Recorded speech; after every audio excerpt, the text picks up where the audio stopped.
How often do you talk about other people? Do you share good reports about your friends? Do you share any gossip about celebrities or even family members? Well, according to a study done by psychologist Megan Robbins, people of all demographics spend about 52 minutes a day talking about other people. So I looked into statistics about how many words per day we speak. One popular claim by Luann Brizendine in her book, The Female Brain, says that men speak about 7,000 words per day, while women speak up to 20,000. Another study, published in 2007, led by Dr. Matthias Mell at the University of Arizona, reported that both men and women speak an average of 16,000 words per day. For the sake of this example, I'm going to take a number from the lower end of the scale, let's say 10,000. If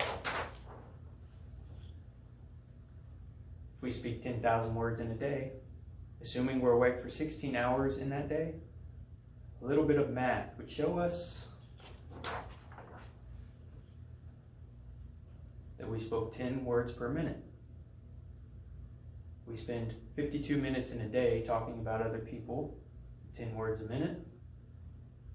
A little bit more math will show us that we've shared in 520 words about other people in that day. Now, this may not sound like much, but imagine this.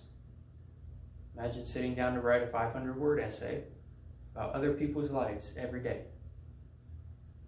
Now, unless you're doing this professionally, it changes the picture. Like most people, if not all, you and I are affected by the things that other people say and do. The things that we say and do affect other people. So as Christians, I want to get you to think about how we're affecting others' lives. I want you to remember that we should be careful about the words that we say so that we can show the world by love that we are indeed Christians.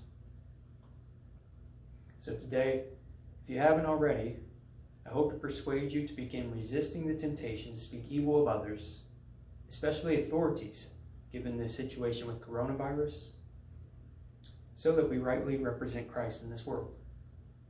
To do this, I'll begin by showing that it's a matter of obedience, and therefore love towards God. It's recorded in John 14:15 that Jesus said, "If you love me, keep my commandments." So what commandments? One of them that's often referred to as the Golden Rule is recorded in Matthew 7:12. Jesus said, "Therefore, whatever you desire for other people to do to you, you should do to them." Titus 3:1-2 reminds us to be in subjection to rulers and to authorities, and to speak evil of no one. And Ephesians 4:29 says that no corrupt communication should proceed from our mouth. Now, these Bible passages remind us of the kindness that God has shown us through Christ and his forgiveness. And they go to show that if Christ is to dwell in us, that we should show the same kindness to others. The Bible says that people will know we are Christians by our love. Now, this coronavirus has caused the government to take much action. According to Business Insider, as of April 7th, 95% of Americans have received a stay-at-home order. So many people have been and may still be faced with the temptation to voice their discontentment about the decision-making.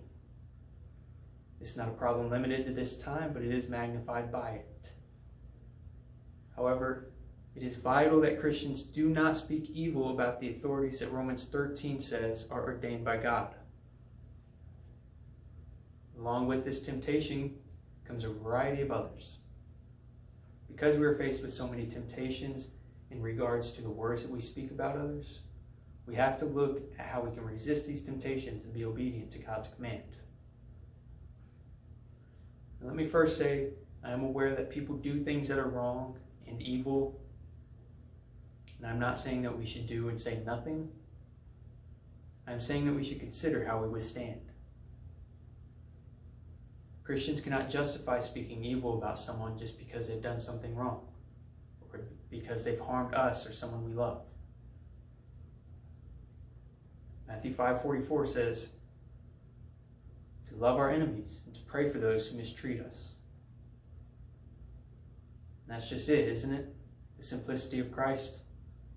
We're to continue to love and pray for them. Like it says in 1 Timothy 2, 1 through 2. I exhort, therefore, first of all, that petitions, prayers, intercessions, and givings of thanks be made for all men, for kings, and for those who sit in high places. And this gives us an idea of how we can resist the temptation to speak evil of others. So I'll share the importance of it. Hebrews 5:9 says that to all those who obey him, Jesus becomes the author of eternal salvation. 1 Timothy 2:2 says that we should do those things so that we can lead a tranquil and quiet life in all godliness and reverence. And 2 Timothy 2:25 says that perhaps God may give them repentance and lead them to a full knowledge of the truth. So I believe we can put our faith into action. Next time we're tempted to speak evil of someone, we should stop and spend the next 15 hours praying for them. Not really, but let me show you something. If we spend 10 minutes a day praying for them, we'll spend 300 minutes every month praying for them. If we take 1 Timothy 2, verses 1 through 2, to 2 other people, and the 3 of us commit to doing what it says in those verses for 10 minutes a day, we will have spent 900 minutes, 15 hours every month praying for these people. Not only is that something that we can achieve, but it is something that will avail much.